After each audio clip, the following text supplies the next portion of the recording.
Mangaldai girls college মই এখানতে পঢ়োঁ। এইবোৰ ইমান দুৰ্গন্ধ আমি ঘৰৰ পৰা আহোঁতে ইয়াতে ইমান মানে বহুতো কষ্ট পাওঁ। মানে বহুত সোনকালে ৰোগ হোৱাটো স্বাভাৱিক কথা। মানে চৰকাৰে ডাষ্টবিনবোৰ দিছে, ডাষ্টবিন ব্যৱহাৰ নকৰি য'তে ত'তে মানে মৰা মুৰ্গীবোৰ পেলায় আদি বিভিন্ন ধৰণৰ লেতেৰা জাবৰ জোথৰবোৰ পেলাই আমাৰ মানে বহুতো অসুবিধা হৈছে।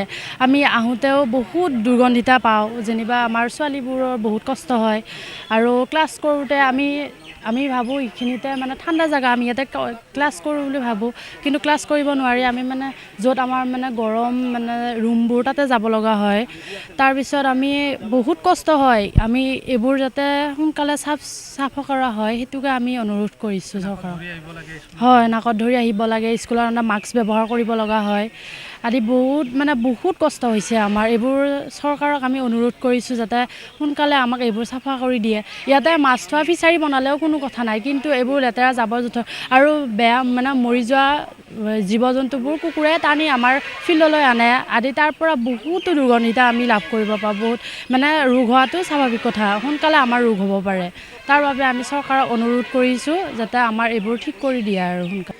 আমাৰ বিদ্যালয়ৰ সন্মুখৰ যিটো পৰিৱেশ দেখা গৈছে, এইটো চালেতো আৰু আমাৰ অসমত স্বচ্ছ ভাৰত সফল হোৱা নাই বুলি আমি ক'ব লাগিব। কাৰণ এইটো এটা মৰা নদী আৰু ইয়াতে গোটেই ভেবাৰঘাট যিটো চক যি টাউনখিনিৰ গোটেই মানে পানী, বৰষুণৰ পানীখিনি এইটো নদীৰে মানে যাব লাগে।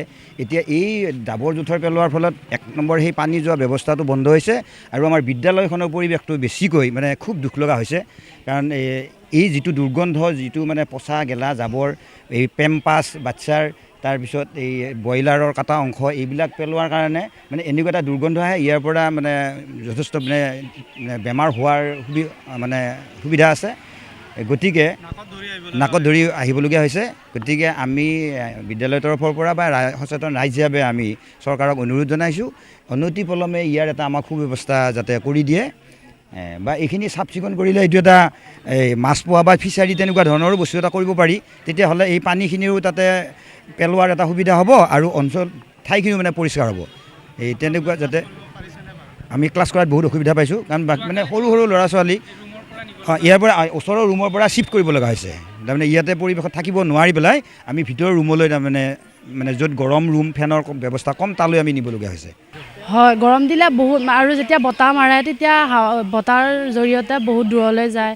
আৰু মানে এইবোৰ চব পাব্লিকে মানে ওচৰে পাজৰে দোকানবোৰ আছে, দোকানবোৰৰ জাবৰ জোথৰবোৰ আৰু মানুহবোৰ আহিলে মানে গাড়ী লৈ আহি মানে যাওঁতে পেলাই থৈ যায়। আৰু আজি 2 মাহ ধৰি আমি যেতিয়াৰ পৰা ক্লাছ কৰি আছোঁ, আজি 2 মাহ ধৰি মানে আমি এইটো কষ্ট আমি অনুভৱ কৰিব পাৰিছোঁ। আৰু এই গাৰ্লছ ছিনিয়ৰ ছেকেণ্ডাৰী স্কুলৰ সন্মুখতে এইটো এটা আমাৰ মৰা নদী। এই মৰা নদীটোৰে আমাৰ মঙলদৈ অঞ্চলৰ প্ৰায় পানীখিনি এইটোৰে টানি লৈ গৈ অন্য এটা নদীত পেলাই দিয়ে।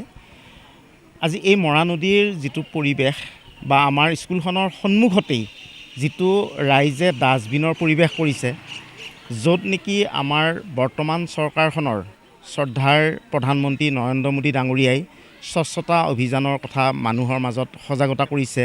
লগতে আমাৰ বিভিন্ন ধৰণৰ চৰকাৰে ডাষ্টবিনৰ সুবিধা কৰি দিছে আমাৰ অঞ্চলবিলাকত। তাৰ পিছতো আমাৰ পাব্লিকে সেই ডাষ্টবিন ব্যৱহাৰ নকৰি এই বিদ্যালয়খনৰ সন্মুখত এনেকুৱা এটা কদৰ্য ৰূপ কৰি আমাৰ বিদ্যালয়খনৰ যথেষ্ট পঢ়াৰ ক্ষেত্ৰত এটা অসুবিধাৰ সন্মুখীন কৰিছে। আৰু যাৰ ফলত আমি আজি 2 মাহ ধৰি আমাৰ সুন্দৰ ঠাণ্ডা পৰিৱেশৰ ৰুমত আমি আজি ক্লাছ কৰিব নোৱাৰি অন্য আমি গৰম পৰিৱেশৰ ৰুমলৈকে নি ল'ৰা ছোৱালীক ক্লাছ কৰিব লগা হৈছে। যাৰ কাৰণে নেকি আমি শ্ৰদ্ধাৰ প্ৰশাসনৰ ওচৰত আহ্বান জনাইছোঁ, পাব্লিকক যাতে আপোনালোকে সজাগ কৰক, সজাগ কৰি আমাৰ এই যিটো ডাষ্টবিনৰ পৰিৱেশ কৰিছে আমাৰ বিদ্যালয়খনৰ সন্মুখত, এই পৰিৱেশটো যাতে অনাগত দিনত যাতে মানে স্থায়ী এটা সমাধান কৰি আমাৰ বিদ্যালয়খনৰ শিক্ষাৰ ক্ষেত্ৰত এটা সুন্দৰ পৰিৱেশ গঢ়িবৰ কাৰণে যাতে আমি সুবিধা পাওঁ, তাৰ কাৰণে আমি বিনম্ৰতাৰে শ্ৰদ্ধাৰ চৰকাৰ আৰু শ্ৰদ্ধাৰ আমাৰ প্ৰশাসনৰ বিষয়া মহোদয়ৰ ওচৰত আমি আবেদন কৰিছোঁ বা আমি এই নিউজৰ জৰিয়তে আমি তেওঁলোকৰ ওচৰত প্ৰাৰ্থনা জনাইছোঁ যাতে আমাৰ এইটো পৰিৱেশ স্থায়ী পৰিৱেশলৈকে ৰূপান্তৰ কৰিব পাৰে।